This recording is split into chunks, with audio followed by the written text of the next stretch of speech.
Hey guys, it's Kelly. Hey, I got a request to show you guys how to make a caged bead. And I'm going to show you how to make it and a set of earrings while I'm at it. But really easy to do, and it doesn't take a whole lot of supplies, so we will get started. So this is definitely beginner friendly, and you need very few supplies. I'll try and make sure I list them all correctly. Very few supplies to do this, but if you have these supplies, you can do so much more. So this is what we're going to make, basically, this right here. It looks complicated, but it is not, and I will show you. So what you're going to need, get yourself one of these bead mats. These are very, very handy. Get one of those. You are going to need some round nose pliers. You are going to need some flush cutters. You are going to need, I personally think that you need these nylon pliers. That helps to not mar up your wire. I definitely recommend them, but they're not required. If you don't have these, you can use chain nose pliers such as these if you would like. You can use those, but I have these. I'm going to use those. I personally really like these needle nose pliers for finagling the wire, which will make sense later. Do you need them? No, but they do make your life a lot easier. So definitely recommend these needle nose pliers. These make life easier. You're going to need some wire, and I prefer 18 gauge. This wire is really, really good. I got it on Amazon, and 18 gauge for this is great. And if you have 18 gauge and 20 gauge, you'd be set for a lot of projects. But I'm really liking the 18 gauge. And then you're going to need a bead and something to measure to cut your wire on. So just a basic ruler. And I think that's about it. So let's get into it. I'll show you guys how to do it. So to begin, let me get all my tools up over here. Make sure I'm in screen. Okay. So I'm going to start with about 4.5 inches of wire. This is an 8mm bead, and I'm finding that 4.5 inches is pretty much on point with what I want.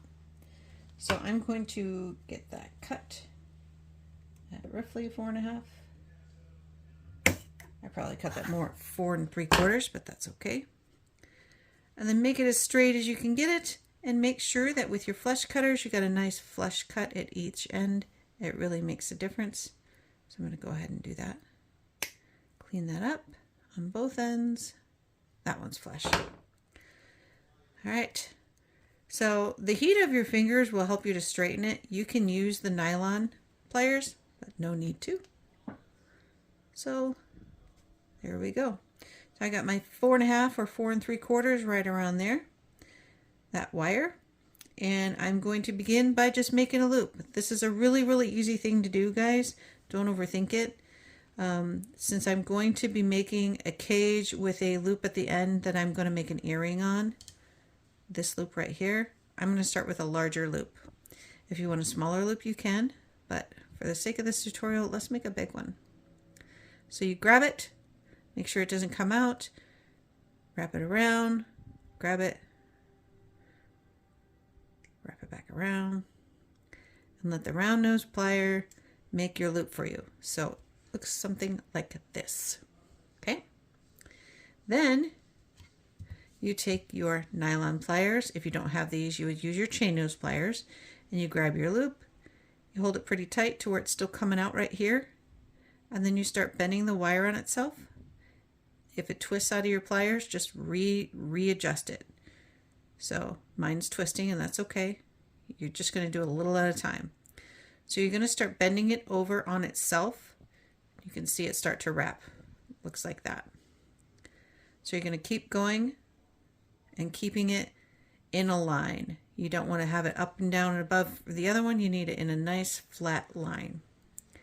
So I'm going to keep going until I get about 3 turns, 3 rows. So here we go, 1, 2, 3.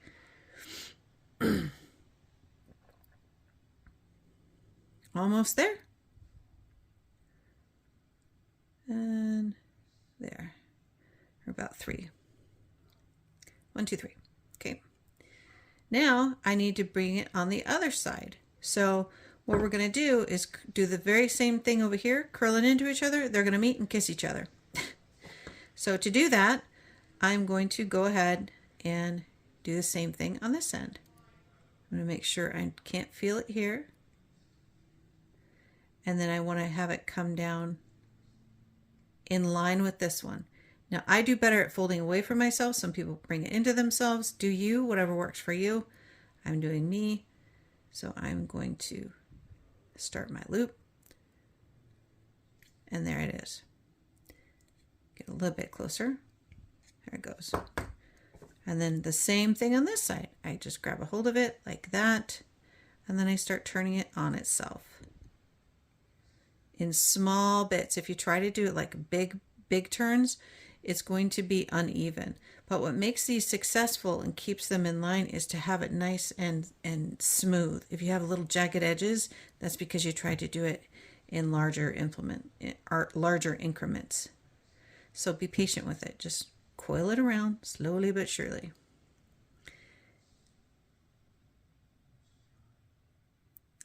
And then we'll bring them all to the middle. And then I'll stop and take a look. When I get to about 3, I keep checking myself. I'm at about 3 here. 1, 2, 3. 1, 2, 3. So now I'll keep going. And then I'll bring this one too. Keeping them uniform, because I want the top and the bottom of my cage to be the same. So 1, 2, 3. 1, 2, 3. Looking pretty good. That looks pretty uniform to me. This one needs to come in a little bit more. There we go. And that looks good. So now you wind up with something that looks like that. So now what you do is you take your round nose pliers and you put them on your mat like this. And what we're going to do is we're going to start opening our cages. So all you do is put it through the hole of the cone nose, the cone on your round nose pliers. Take your nails and just add a little bit of pressure and start pushing down. And it will open up your cage for you just like that. If it gets a little tight, you might have to use pliers, but it usually will just open up nice and easy.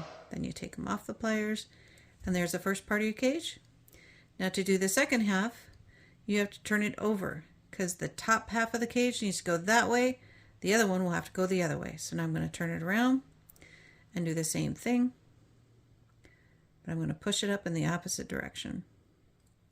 Let me see what's easier for me here. I think this way, yeah, that might work easier. There we go. Same thing. Just a little bit of pressure. If your nails are really thin, don't be worried, because it doesn't take a ton of pressure. But you have to put this basic same amount of pressure on each side. And it won't be perfect when you first do this, because you're gonna start messing with it here in a second. So now you have something that looks like this.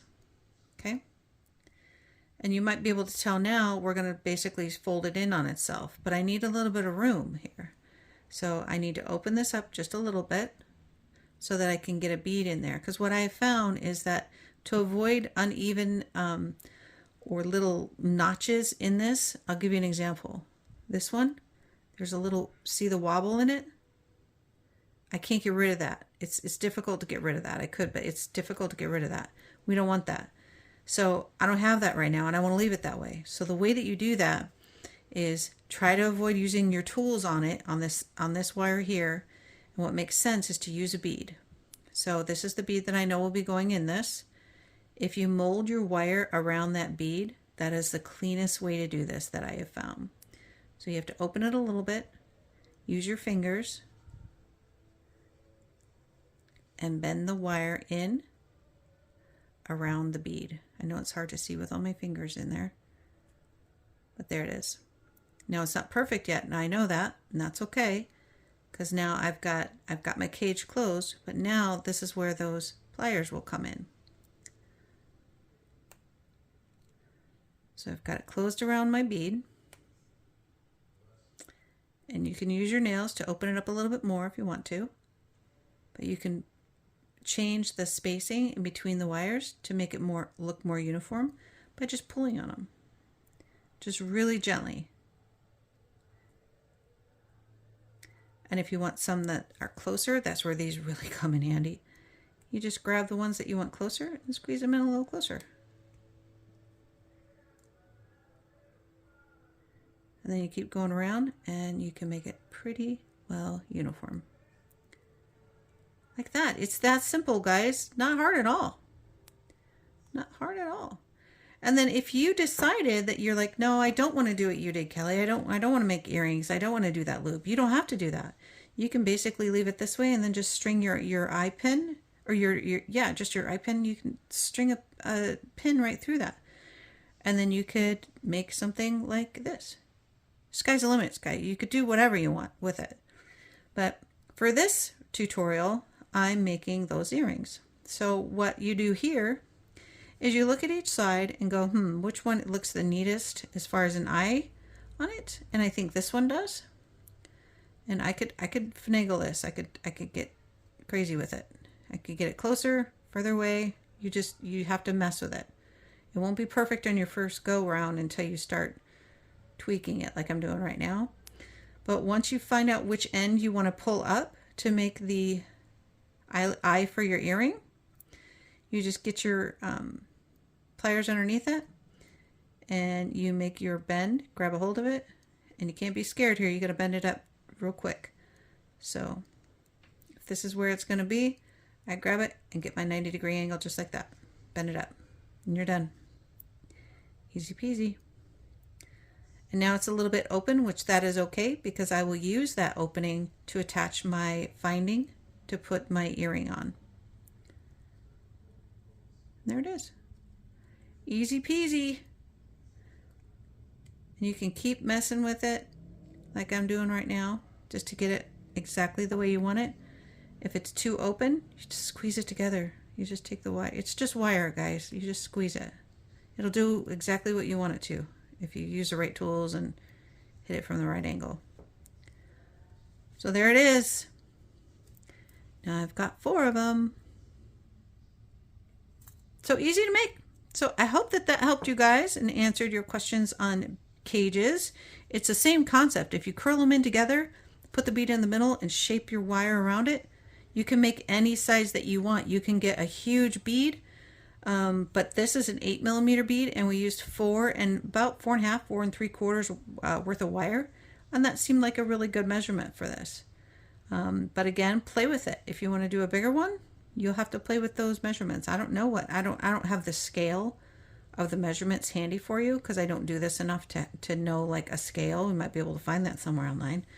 But if 8mm, if I need 4.5 or 4 3/4 for 8mm, then if it's a double the size, then double the wire, right? But at least now you have a starting point. So I hope that helped you guys with minimal tools. Definitely beginner friendly. Let me know what you think in the comments. If you decided to make one, I would love to hear about it. Let me know how it went for you.